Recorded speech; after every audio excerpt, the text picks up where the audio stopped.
Yeah, welcome. The topic we'll be discussing in this lecture is about buses. So already we have discussed about buses at several places, right? So generally buses represents the communication channel. So it is the communication channel which connects the processor, main memory and IO devices. All these are interconnected by means of a bus. And there are some certain set of rules which govern the behavior of the bus, like who should access the bus at a given time and what signals they can transmit. All these are governed by set of rules. These set of rules are called as bus protocol. Okay. So in this lecture actually we are going to discuss in detail about the way in which the system bus works. Okay. So as we already know, when we say bus, it includes all these three buses, or we can say that it includes all these three lines, which are data lines, address lines, and control lines. So address line is used to specify the address of the memory location from which the data should be read or data to be written. Or address may refer to IO devices also, because we have learned that IO devices were also will be given some addresses. Okay. So this address may refer to either memory location or it may refer to IO device. Data refers to the actual data that is to be either read from a memory location or returned to a memory location, or read from an IO device or returned to an IO device. Okay.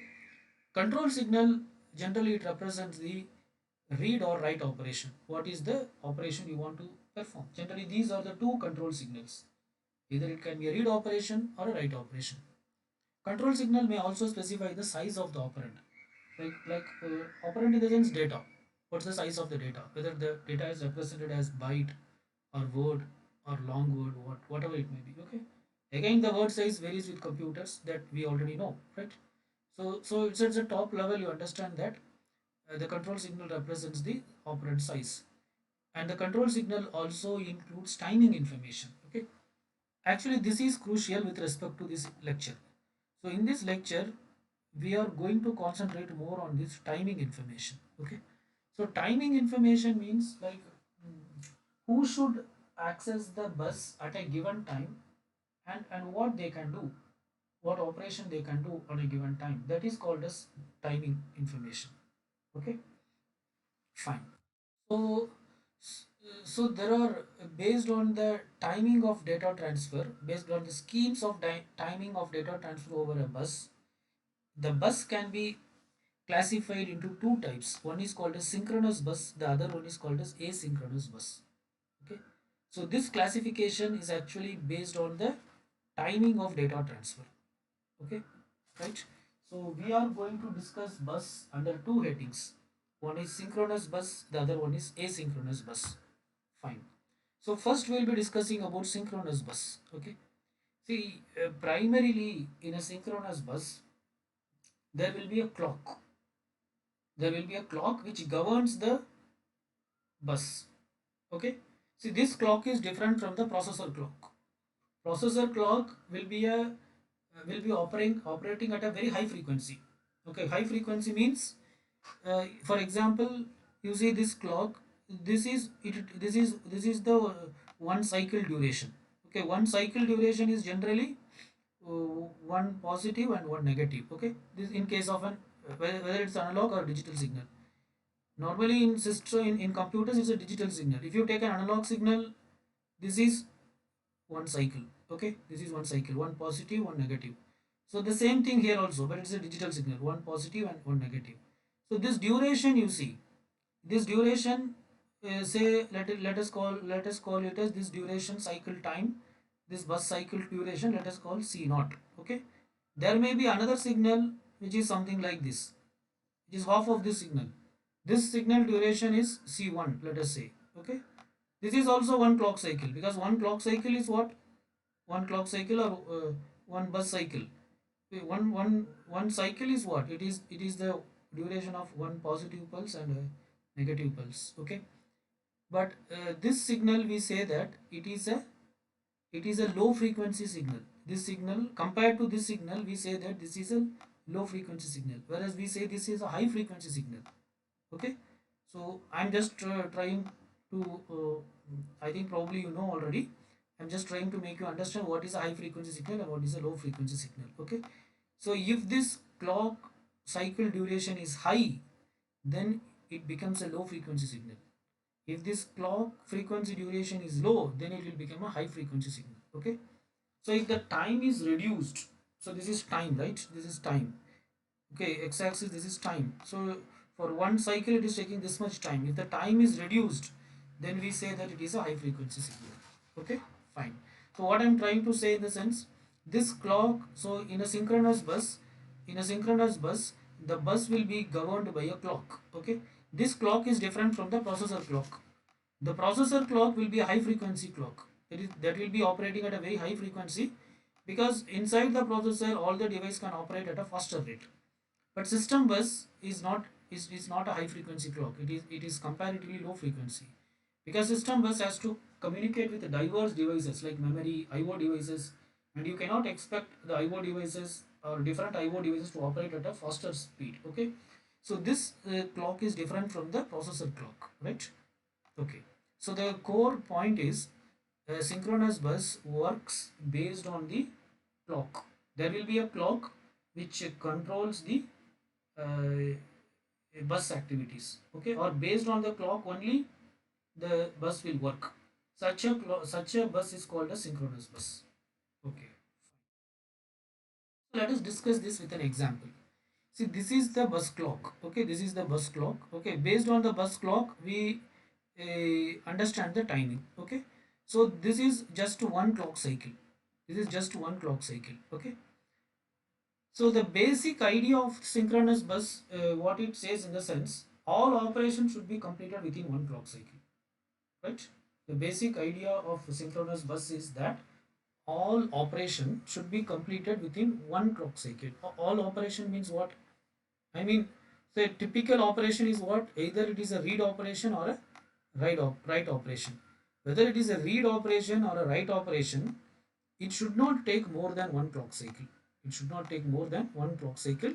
Accordingly, the clock cycle is designed in a synchronous bus. Accordingly, this is such a way that the communication between no any two devices will not take more than one clock cycle. In that way, it is designed. Okay, right?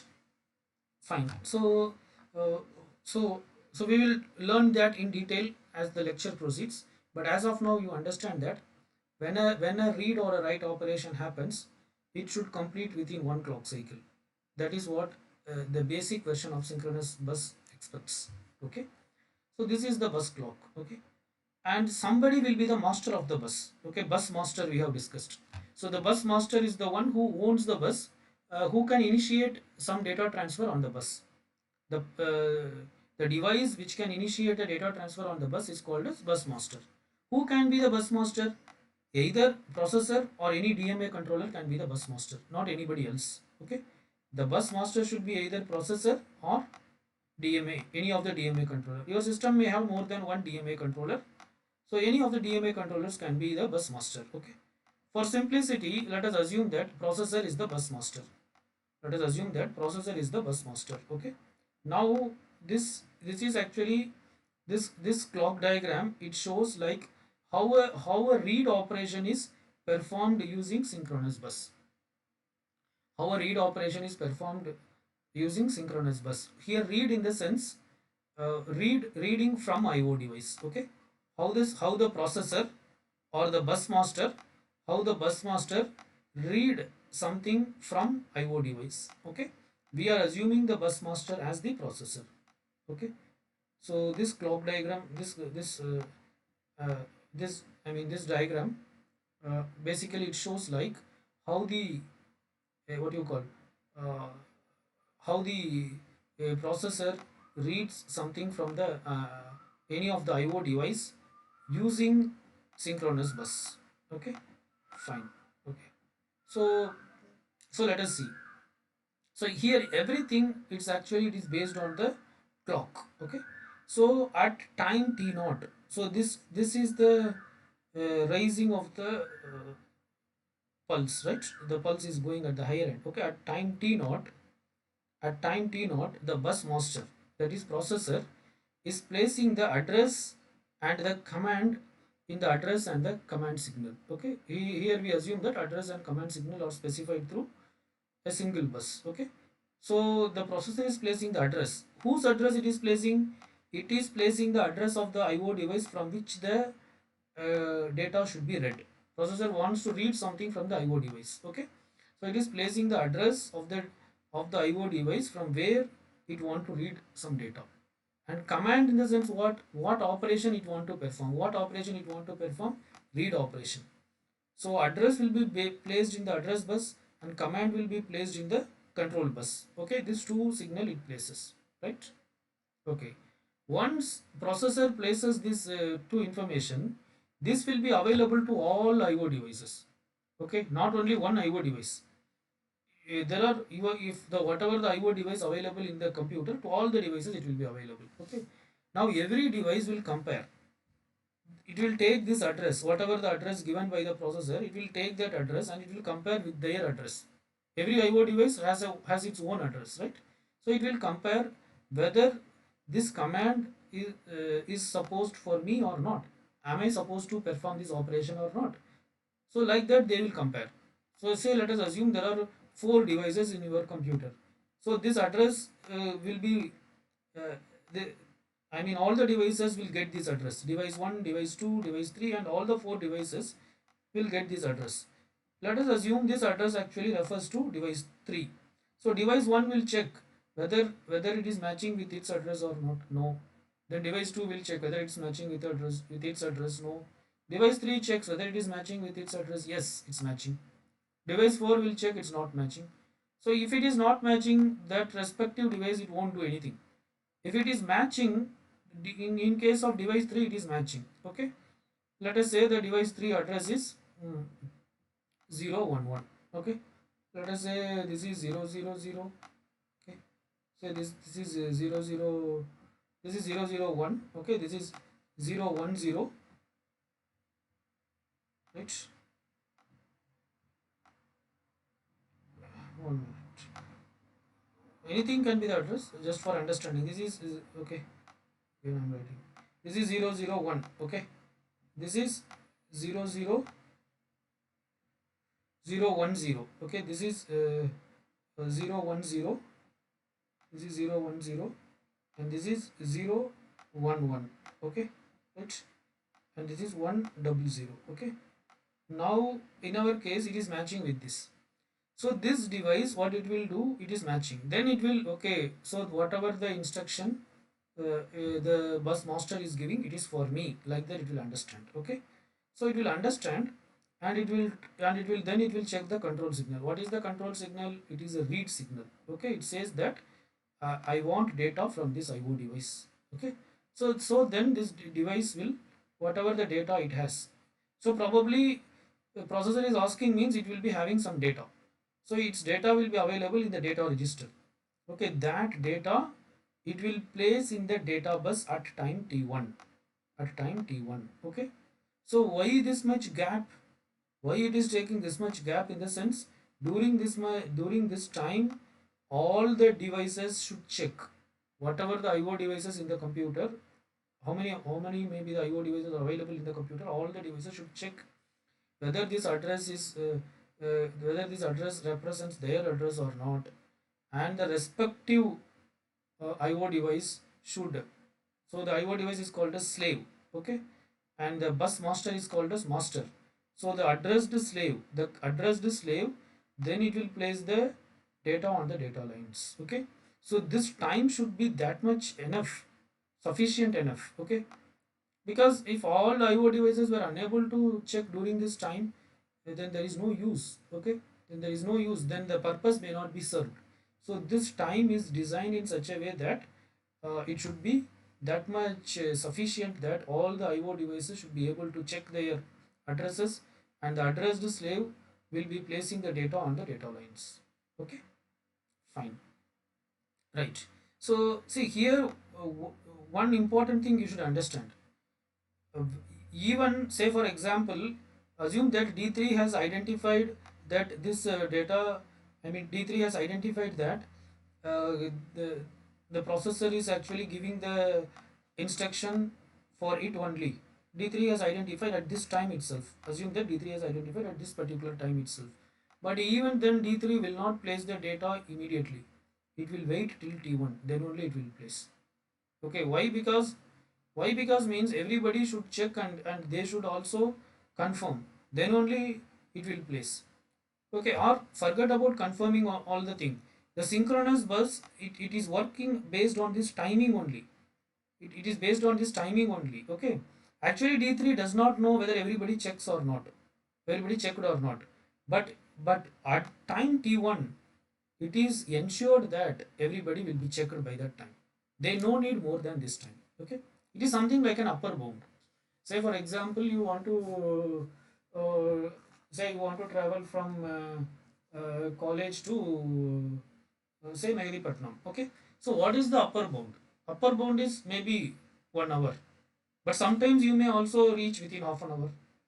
Okay, so this is also something like that. This is the upper bound. So actually, the addressed slave will not get any information whether everybody checked or not. All those things it don't know, but it will, if it knows that I am the one who should respond. It may know at any time. It may know immediately here or immediately here, but it is sure that it will know before T1. That is sure. Okay, any device will know it before T1. Okay, then exactly at T1 it will place that data. Okay, okay. So this is the crucial thing you should understand with respect to synchronous bus. Everything is working based on this timing only. Everything is working based on the timing only. Now, the addressed slave has placed the data on the data bus. Okay. Now the data is available. See, data is available at T1 itself. T1 itself data is available on the bus. But master will store the data on the data lines into its buffer at T2 only. Okay, again, why this timing in the sense? Why this gap in the sense? So T1 at T1 the data is available. Okay, but immediately once so processor will be also guessing now. CPU, say let us assume processor is the master of the bus. Okay, bus master. So the processor also will be guessing that data should be available. So by that time, from T1 onwards, processor will start setting the input buffer. It should set the input buffer. So to set the input buffer, this much time is given. Okay. Again, for example, processor may complete setting up the input buffer at this time itself. Okay, but that doesn't mean that processor will take the data at this time. No. Okay, processor may complete setting up the input buffer at this time or at this time or at this time, any time. That is not an issue. But again, this is the upper bound. This is the upper bound required for the processor to set up the input buffer. So it was calculated that there is no reason for the processor to take more than this much time to set up the input buffer. Okay, so this upper bound is given. So now also processor does not know, to be frank, processor does not know really whether the data is available or not. All those things it does not know. By T2, it will assume that data is available and it will start reading data from the data bus and it will be storing it in the data, I mean input buffer. Okay, so that process is called a strobe. Master strobes the data on the data lines onto into its input buffer for a read operation. Okay. See, the crucial thing here you should understand is everything will work based on the time. Okay. See, it is something like what you know. Say for example, say there is no mobile phone. There is no mobile phone. Okay. Say, your friend is telling that he is coming from Delhi by train. Okay. Say maybe it takes 2 days. Okay, and you should go and pick up. Okay, so on based on what you will work based on time, right? So he started there. If it is on today, that is 1st of April. So at this time, so he will be reaching Hyderabad maybe 3rd of April at this time. Okay, So you will be reaching the railway station at this particular time around 6:30 or whatever it may be to receive him. Okay, so on what basis you are working? You are working on time. Okay, because there is no other way for you to communicate. Are you getting? So this also works like that. Okay, so this also works like that, but it is working based on the upper bound. Okay, it is not that. See, for example, here T1. I mean, this uh, data should not be placed before T1. So why it is not placed before T1 in the sense uh, that is the upper bound. Why upper bound? Say why we should work based on upper bound? Because we need a common clock to control all the device. We need a common clock to control all the device. See again I will tell one more example. Assume that we have two devices, device 1, device 2. Say that device 1 works at a very faster speed, whereas device 2 acts in a very slower speed. Okay. Now once the address and the command is placed at time t naught, device 1 may identify this address and it will recognize that it is for this, and it may be capable of keeping the data in the data bus at this time itself. Are you getting? But device 2 is very slow. It can identify this only at this time and it can place the data only at this time. Okay. Okay, right? Now the question is we need a common clock to control all the devices. So here I have given two devices, but there may be n number of devices. Different device may work at different speed. Device 3 may identify and place the data, may be able to place the data at this time. Device 4 may be able to place the data at this time. So different speed, different devices working at a different speed. But we need what? One common clock to control everything.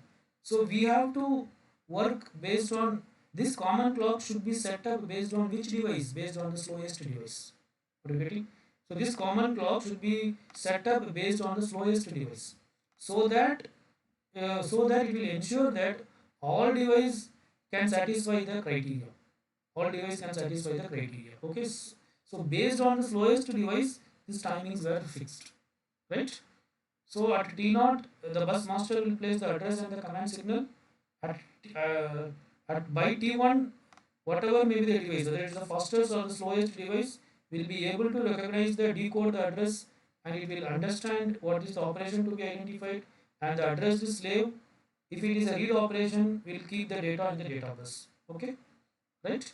And in spite of again whether how much time it requires for the master to set up the input buffer, this is the upper bound. It won't take more than T2 minus T1 times. Okay. At T1, the data should be available in the buffer, so the processor will stroke the data onto the on the data lines into the input buffer. Okay. So this is the overall concept. So this timing diagram actually it explains about the read operation. In case of write operation, so read operation means processor want to read from the IO device. In case of write operation, the master, that is the bus master, places the data on the bus along with address and command. Okay. So not only address and command, the bus master will also now place the data. Okay. The bus master also will place the data. Okay. Right. So this data will be available in the bus master. How long it will be available means it will be available up to T2. The slave should stroke the data into its buffer at T2. So the data will be available this much time at till T2. T2 is the your entire clock cycle duration. Okay.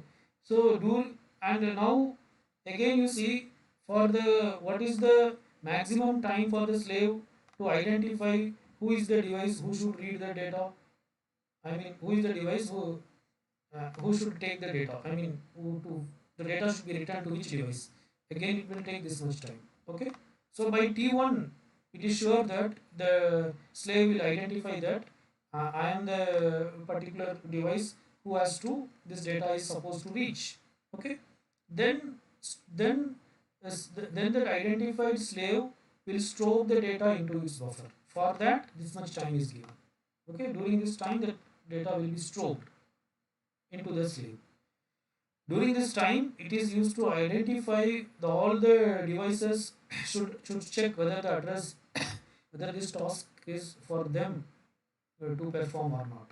Okay, right. So this is the basic working mechanism of synchronous bus. Right. So this is whatever we have discussed. What is T1 and T naught? T1 T naught is this particular time. Okay, this particular time. So this timing is what? It includes the maximum propagation delay between two devices. Two devices means what? The bus master and the IO device. Okay. It also includes the time taken by all the devices to decode the address and control signals so that the address slave can respond at time T1. Okay. So actually that T naught T1 minus T1 is actually based on the speed of the slowest device. Right. Similarly, what is T2 minus T1? Again, it is the maximum propagation time of the bus plus setup time of the input register of the master. Okay, how much time it takes for the master to set up the input buffer. Okay. See, propagation delay means what? There will be some delay in sending the data. For example, the device is sending the data, it starts sending the data at time t naught, but to appear in the bus, it may not appear immediately. It may appear at time t naught plus alpha. At time t, some small delay will be there. Are you getting? Okay.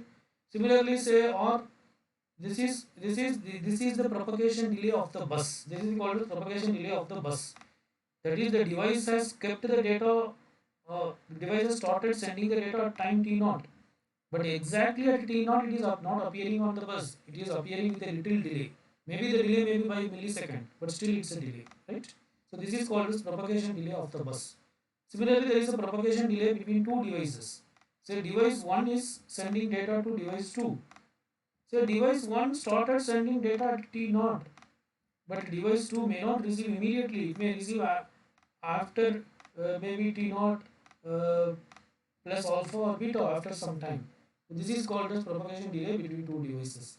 This may happen because of the distance between the two devices, or it may happen because of the communication channel, what type of channel you are using. Some channel may be very fast, some channel may be average, some channel may be slow. Okay, right? So T2 minus T1, so it also includes the propagation delay plus the setup time of the input buffer register of the uh, bus master. Okay, right. So there is a, see actually in this first timing diagram, whatever we have discussed, here we have not shown the propagation delay and all.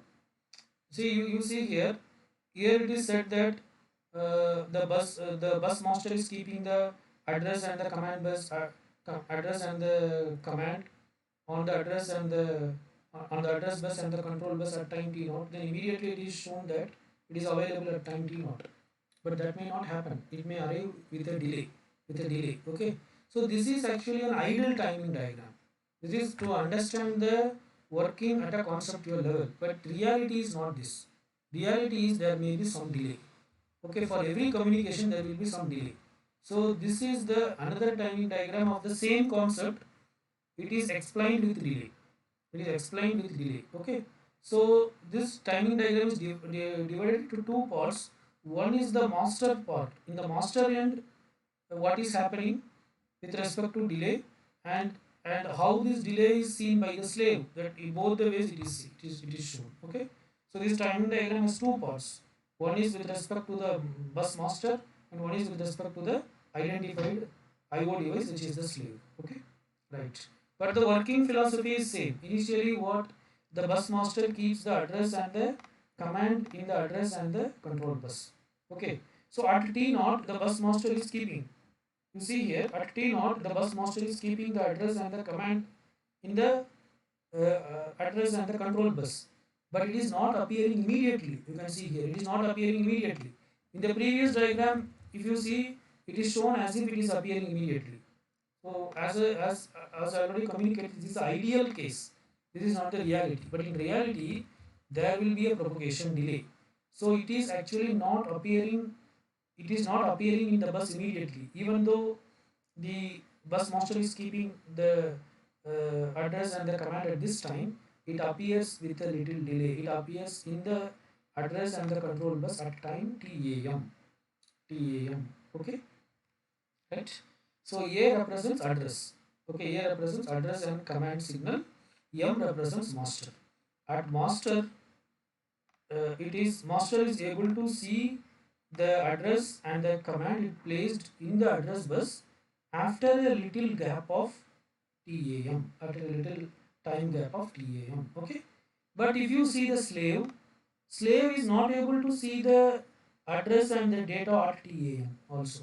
Are you getting? Because slave is somewhat it is not close to the master, right? Master is the processor. Slave maybe away from the processor. It's IO device, right? So and also we don't know what type of communication channel is there between the master and the slave. So in the slave is able to see this only after the time TAS. TAS. So the slave is able to see the address and the control signal at this time. S represents slave. Okay, TAS time. Are you getting? So this is called as what? So this propagation delay is called as the propagation delay of the bus. Because master is keeping at this time, but it is not immediately appearing in the bus.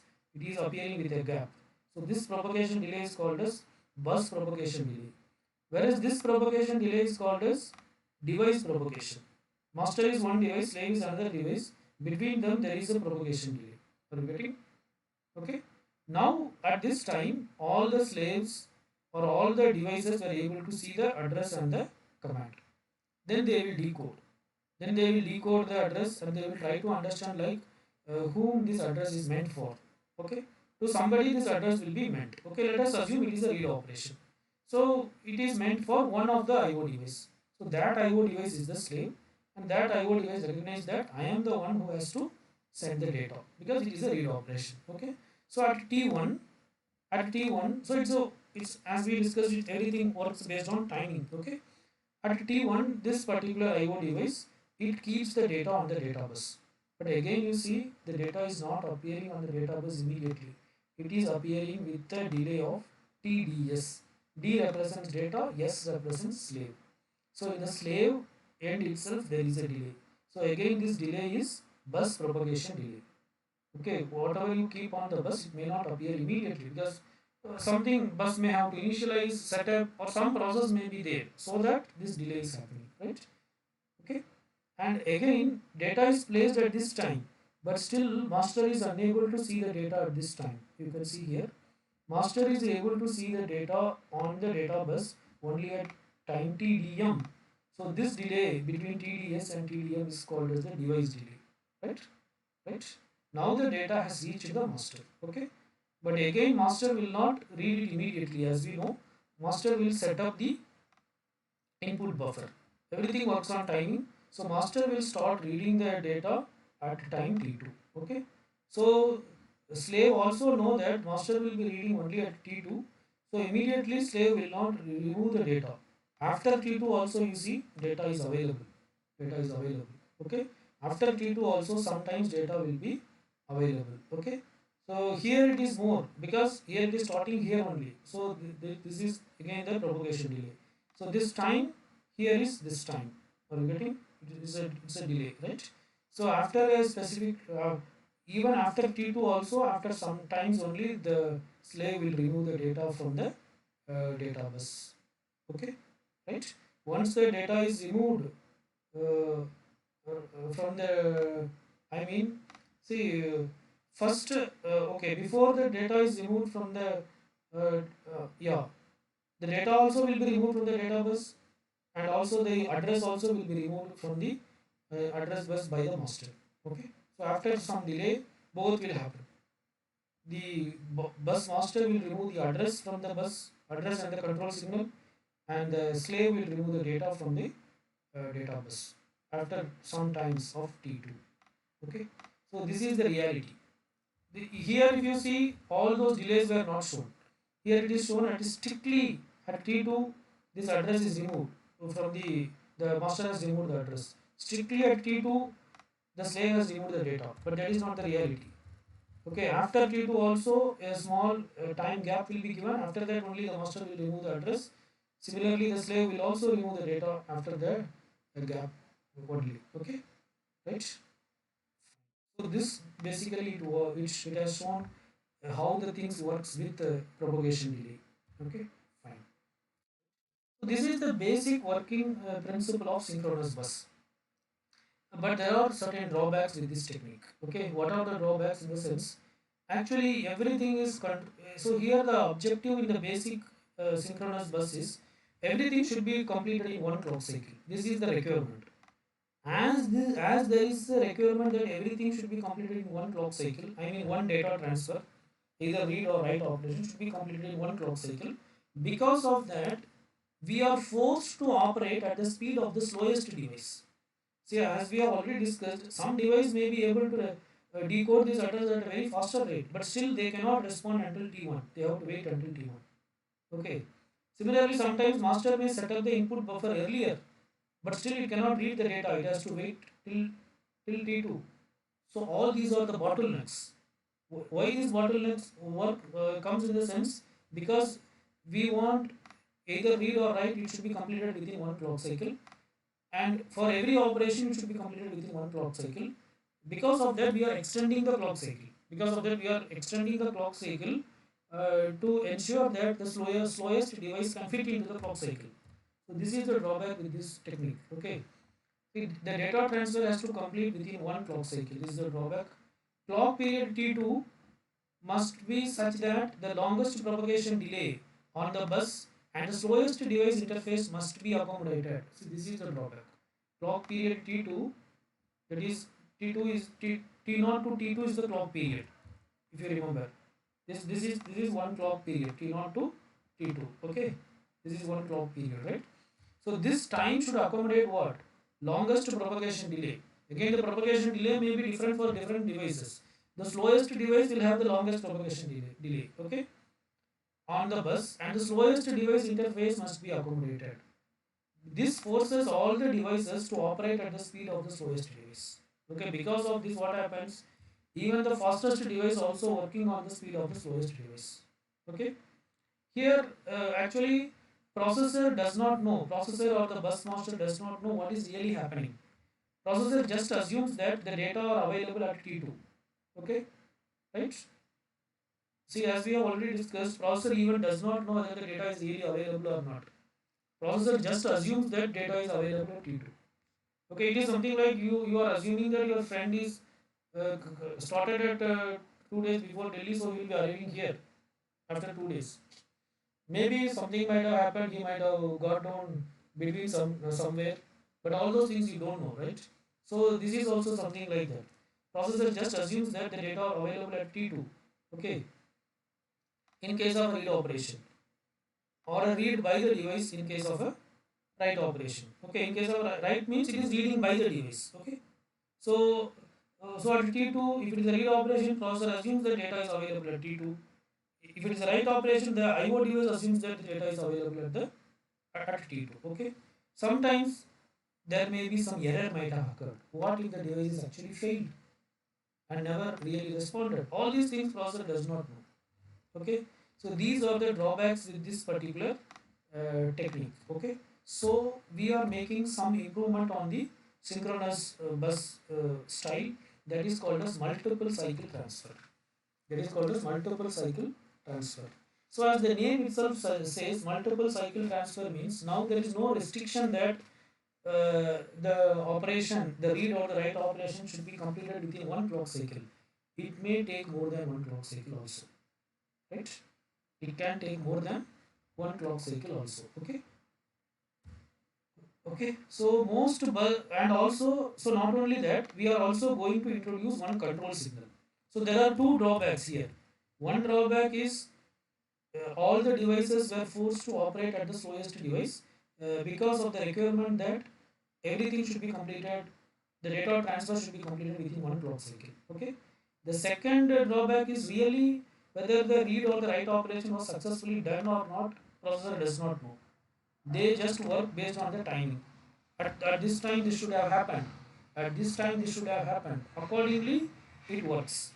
So these two drawbacks we are going to remove from synchronous bus. Okay, to remove the first drawback, we are removing this restriction. What restriction? That things should be completed within one clock cycle. That restriction we are removing. So it is called as multiple cycle transfer. Okay, and the second is we are going to introduce one control signal. We are going to introduce one control signal so that the processor or the bus master will know whether really the operation, whether the data transfer has been completed successfully or not. Okay. So this control signal basically it serves two purposes. One is it informs the master that the slave has recognized the address and it is ready for communication. Second is it is to adjust the duration of data transfer operation based on the speed. Okay. Now different devices works on different speed. Okay. So if some devices is working at a faster rate, then this control signal will help the processor to understand that okay, this device has responded fastly.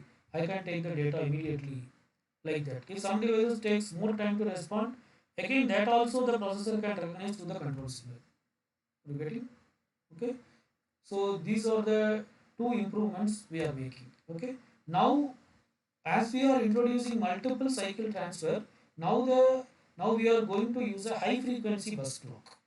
Okay, previously we are using a low frequency clock because the clock should be able to accommodate the slowest device, because we want to complete the data transfer within one clock cycle. But now that requirement is not there. You can take more than one clock cycle also. You can take more than one clock cycle also.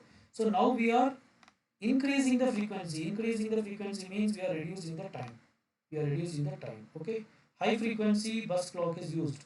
Data transfer can span over several clock cycles instead of just one clock cycle as in earlier case. Okay. So these two improvements we are making. One is introducing a multiple clock cycle with high frequency clock, and the second is by introducing the control signal. Right?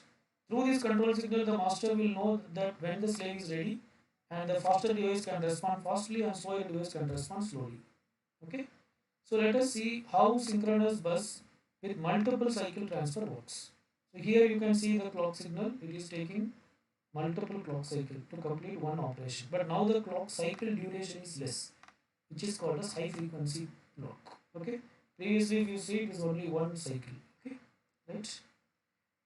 Okay, so other than that, everything is same only. The working is same. See, initially the bus master is keeping the address and the control information in the address bus and the control bus. Control bus can also be called as command bus. Now the address bus and command bus are shown in different lines. Previously it was shown in the same line. Okay, that doesn't matter. Okay, so the processor is keeping the address and the command in the address bus and the command bus at this time only, but it is appearing at this time with a propagation delay, okay, right, right. Now as soon as the address is available in the address bus and the command is available in the control bus or the command bus, all the devices will start reading the address and they will try to understand whether the address is intended, whether the operation is intended for them or not. Okay. So one of the device is supposed to perform the operation. Okay, that device is called a slave. Now that device will not just send the data. Before sending the data, it will activate a signal called slave ready. So this is the control signal. We said that there is a control signal, no? So this is the control signal. The slave first it activates the slave ready signal, which means that I am the one who is supposed to send the data, and the data is ready. Like that, it will communicate. Okay. So all IO devices compares their addresses, and one of the IO devices will identify. Okay, and that device will fetch the data, and it is ready to send. So before sending, it activates the slave ready signal. Okay, it activates the slave ready signal, but it is appearing with a propagation delay. Okay, slave places the data on the bus and asserts the slave ready signal. So not only it asserts the slave ready signal, it also places the data. After placing the data in the data bus, it asserts the slave ready signal. Are you getting? Right? So this is actually it is placing the data at this time, and also it is asserting the slave ready signal at this time, but data is appearing in the data bus with a delay, and it is slave ready signal also asserted with a delay. Okay, right? Now master is able to see that at this particular time. Master is able to see that at this particular time, because master should also set up the input buffer, right, to read. Okay, so it takes this much time for the master to arrange the input buffer. Now master stores the data. Okay, master stores the data. Master started storing the data at this particular time, but still it may take some time for storing the data. Storing means moving the data to the input buffer. So the data is still available after this third clock cycle also, still sometime it is available. And slave ready signal also active after this also for a period of time, for some few time. Okay, right? So once master completed this what do you call, transferring the data to the input buffer, then the master will remove the address and the command from the address bus and the command bus. Okay, right? And then the slave also will remove the data from the data bus, and slave also will deactivate the slave ready signal, right?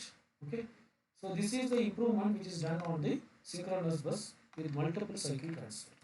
Okay, so that's it about synchronous bus.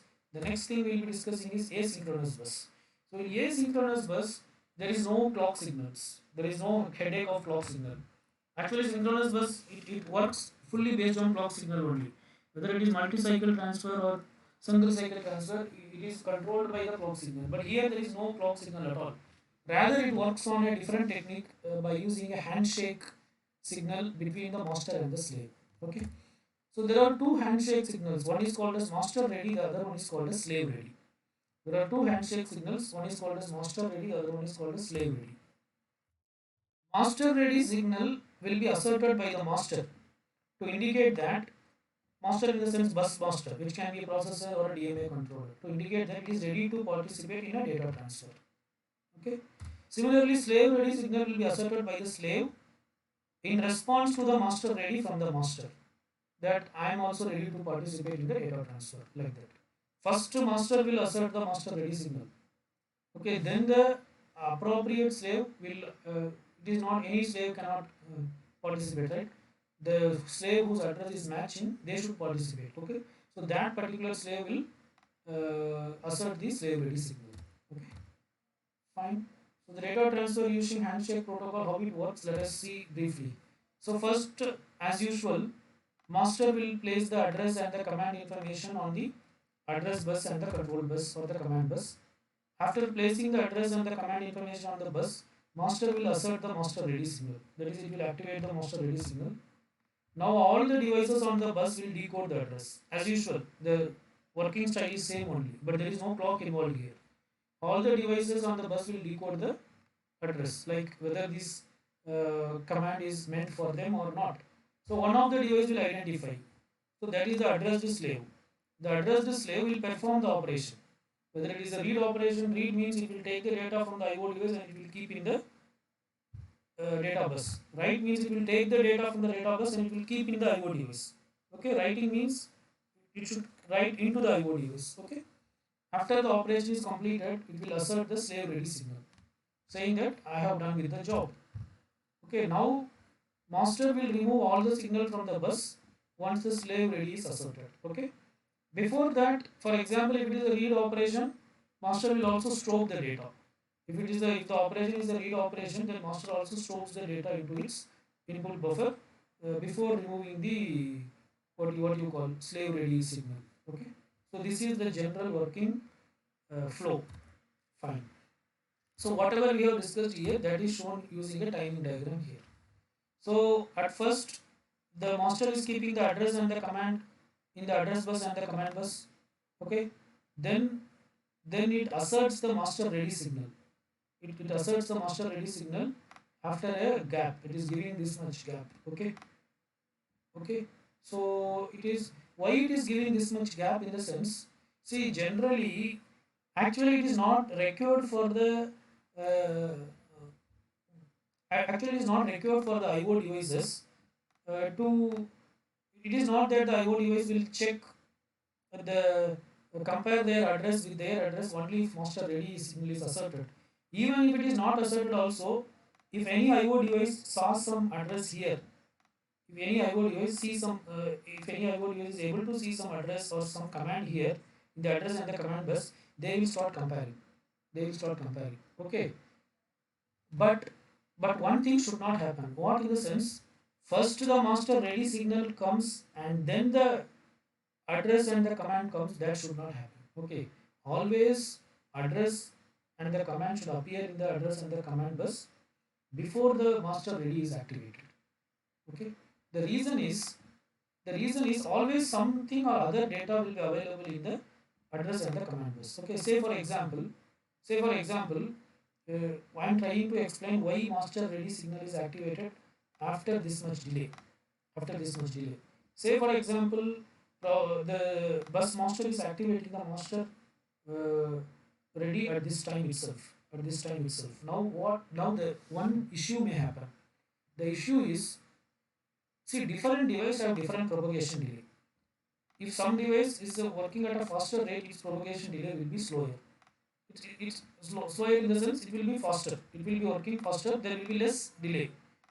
If some device is working slowly, means they will have huge delay. Okay. Let us assume that D4 is working very slowly. Now, what may happen in the sense, this master ready signal may reach D4 first before this before D4 is able to see the actual address and the command placed by the bus master, right? Okay, that doesn't mean that D4 is not seeing any address or command. No, D4 may be seeing some other old address or command which is placed in the address bus previously by the processor. What are you getting? Because always something in the processor. Currently, processor is placing this address and command at time T naught. Now say that master ready signal has reached D4 first, but it has not yet reached, but it is not able to see the new address and command placed by the processor. It is seeing some old address and command. Now D4 will assume that processor want to perform that operation and it will start doing that operation. That will become a malfunction. That will become a malfunctioning. That will become an erroneous operation. Are you getting? To avoid such thing, to avoid that such thing should not happen. For that, the bus master is delaying the master ready by this much time. Okay, are you getting? Because of that, the bus master is delaying, right? Okay, fine. So now, now from by this time, it is sure that all the devices will be getting the correct address and command. Okay, then they will decode the correct address and command. Then they will decode the correct address and command, and they will activate the, so I mean they will start, they can start decoding from here also, but but the actual decoding actual correct address, sometimes this during this time wrong address also may be seen by some of the IO devices, but from this time onwards it is sure that they will be seeing the correct IO device, correct address. Okay, right? Correct, all IO devices will be able to see the correct address. Okay, so the master ready is activated at this time, right? Now, now the slave, the appropriate, now what will happen? The slave will identify the address, whichever the slave is ready, whichever the slave it is meant for, that will perform the operation. Okay. If it is a read operation, if it is a read operation, it will complete the read operation and it will keep the data in the data bus, and also it will activate the slave ready signal, and also it will activate the slave ready signal. Okay. Then during the next clock cycle at T3, master will master will stop the data. Master will stop the data and it will deactivate the master ready signal, but still this address and the command is still available. Okay. Slave ready is also still available. Slave ready is also still available, and at T5 the data will be removed from the data bus, and slave ready also will be removed. That is, once the address and the command is removed, after that also the slave will wait for some time. Okay, for one clock cycle it will wait. Then it will remove the slave ready and then it will remove the data. Okay. So this is how asynchronous bus works. At T naught, master places the address and the command information. Master asserts the master ready signal. Master ready signal is asserted at T1 instead of T naught. Okay, because of whatever the reason we discussed. Addressed slave places the data on the bus and asserts the slave ready signal at T2. At T3, slave ready signal receives the master. At T3 only, this slave ready signal receives the master. At T4, master removes the address and the command information. Okay. At T5, slave removes the data and slave ready signal from the bus. So both asynchronous and synchronous bus have their own advantage and disadvantage. Advantage of asynchronous bus is it eliminates the need of synchronization. There is no need for clock. Okay. And it can accommodate varying delays automatically using slave ready signal. Okay. But there is a disadvantage of asynchronous bus also. That is, there are two handshake. There is handshake in the sense there is a master ready, slave ready. Two things are there. Because of that, it may increase the round trip delay. So it may not be as speed as that of the synchronous bus. Okay. Data transfer using asynchronous bus involves only one round trip delay, and hence synchronous bus can achieve faster rates. Okay. Synchronous bus in the sense not the first one which we discussed, the improved one. The improved one with multiple cycles and with slave ready signal. Right? Fine. So that's it about the system bus. So let us stop here. Thank you.